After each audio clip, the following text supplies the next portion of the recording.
આશરે આ ગામમાંથી અંદાજિત કેટલા પુરુષોની ધરપકડ કરી છે? 150 થી 250 જેવી હશે. એટલે બે બસો ભરી ગયા, એક મોટી એવી આવે ને એ ને એક નાની બસ, બે બસો ભરી ગયા. અને ગાડીઓ હોતક લઈ ગયા હતા અહીંથી 3 આઈસર જેવા લગભગ ગાડીઓ ભર્યા ને 2 ટ્રેક્ટર ભર્યા ગાડીઓના. અહીંયા અમારી ગાડીઓ અમને થોડી ખબર કોઈ ની પડી હોય બધાની લઈ ગયા. એમ અમારી હતી તમારે કાયમ ઘરમાં સડાઈ દેવી હતી, અમે અમારી સડાઈ દીધી હતી, બીજાની લઈ ગયા. 4 વ્હીલ હોતક બધે લઈ ગયા.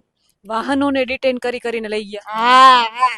અને આ બારની ગાડી હોય ને એને પેલા લીધી, અને આ જીજે તેતરેની હતી ને પછી લઈ ગયા. એમ કાસ ને બાસ ને પછી ઓલકા તો બધે મોરા ને બોરા બધું ફોડી નાખ્યું ગાડીઓના. અહીંથી ગામડાની કેટલી ગાડીઓ તમારા ઘરની કે કોઈની?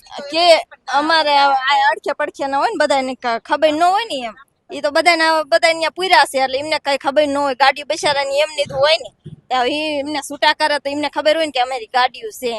એમને કેમ ખબર પડે? ગાડીઓ કોઈને અડવા જ નતા દેતા, પોલીસ વાળા કોઈને આવવા નતા દેતા. એમ ધાબા ઉપર રહ્યું ને તો ધાબા ઉપરથી છોકરા રહેતા નતા, અહીંથી જોઈને તો એમ મને એમ કે તું અંદર વહી જા. હવે છોકરા નો રે ક્યાં જાવ? અમારા ઘર મેં કેમ તો કઈ વયું ન સવાય, અમારું ઘર છે. હવે એમ હાંજ પડે તો અમે ઘેરે આવી, તો ઘેરેથી ને ક્યાં જાવું અમારે?